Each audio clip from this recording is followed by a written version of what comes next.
जय माता दी दोस्तों, आई होप आप सब ठीक होंगे। अगर आपको हमारी आज की कहानी पसंद आए तो वीडियो को लाइक, शेयर और हमारे चैनल को सब्सक्राइब जरूर कर लीजिएगा ताकि ऐसी प्रेरणादायक कहानियां आपको हमेशा मिलती रहे।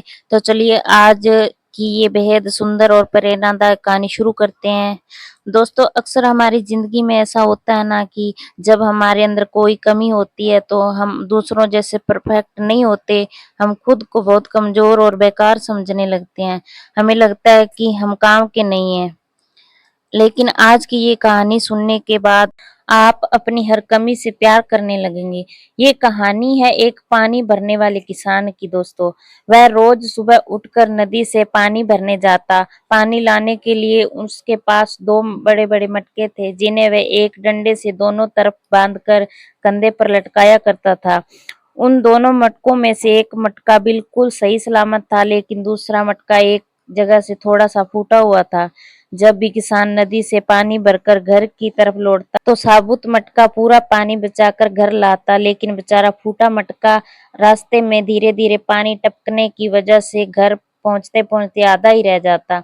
ये देखकर फूटा मटका हमेशा बहुत उदास और टेंशन में रहता। वे सोचता कि मेरे अंदर ये कमी क्यों है, मेरी वजह से मालिक की मेहनत बेकार जा रही है। अपनी इस कमजोरी से परेशान होकर एक दिन फूटे मटके ने मालिक से माफी मांगते हुए कहा, मालिक मुझे माफ कर दो। मेरी इस कमी की वजह से आपको सिर्फ आधा पानी मिल पाता है। किसान ने बड़े प्यार से पूछा, मेरे प्यारे मटके तुम उदास मत हो। आज जब हम घर वापस जाएंगे तो तुम्हें रास्ते के किनारे ध्यान से देखना। मटके ने वैसा ही किया। जब वह घर लौट रहे थे तो फूटे मटके ने देखा कि रास्ते की एक तरफ बहुत ही सुंदर रंग बिरंगे फूल खिले हुए थे जिनकी खुशबू चारों तरफ फैली थी।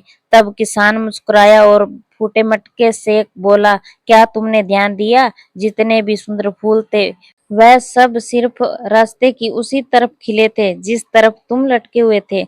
दरअसल मुझे बहुत पहले से ही पता था कि तुम इस तरफ से फूटे हुए हो और तुम्हारा पानी टपकता है, इसलिए तो मैंने पहले से ही रास्ते के उस तरफ फूलों के बीज बो दिए थे। अगर तुम्हारी इस कमी का पता ही नहीं होता तो वहां बीज क्यों बोता, और फिर ये सुंदर फूल हरियाली भला कहाँ से आती। तुम हर रोज रास्ते में जो भी पानी गिराते उसी से वह बीज सींचे गए और आज ये पूरा रास्ता इतना सुंदर और खुशबूदार बन गया है। किसान की ये बात सुनकर फूटे मटके की आंखों में खुशी के आंसू आ गए।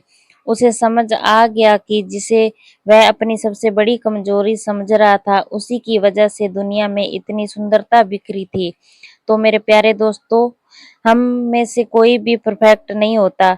हर किसी के अंदर कोई न कोई कमी जरूर होती है। खुद को कमजोर समझने की बजाय याद रखिए कि आपकी उसी कमी के जरिए भगवान कोई बहुत सुंदर रास्ता तैयार कर रहे होंगे। खुद पर भरोसा रखिए क्योंकि जो भगवान करता है हमेशा अच्छे के लिए करता है। दोस्तों, भले ही इस कहानी में इन मटकों का उदाहरण दिया गया है, लेकिन हमारी जिंदगी भी इन मटकों की तरह ही है। हम खुद में कमियां निकालते रहते हैं और सोचते रहते हैं कि हम किसी काम के नहीं हैं, जबकि भगवान ने हम सबको किसी न किसी खास मकसद के लिए ही बनाया है। अगर आपको कहानी पसंद आई हो तो कमेंट बॉक्स में जरूर बताना। कहानी पूरी सुनने के लिए बहुत बहुत धन्यवाद।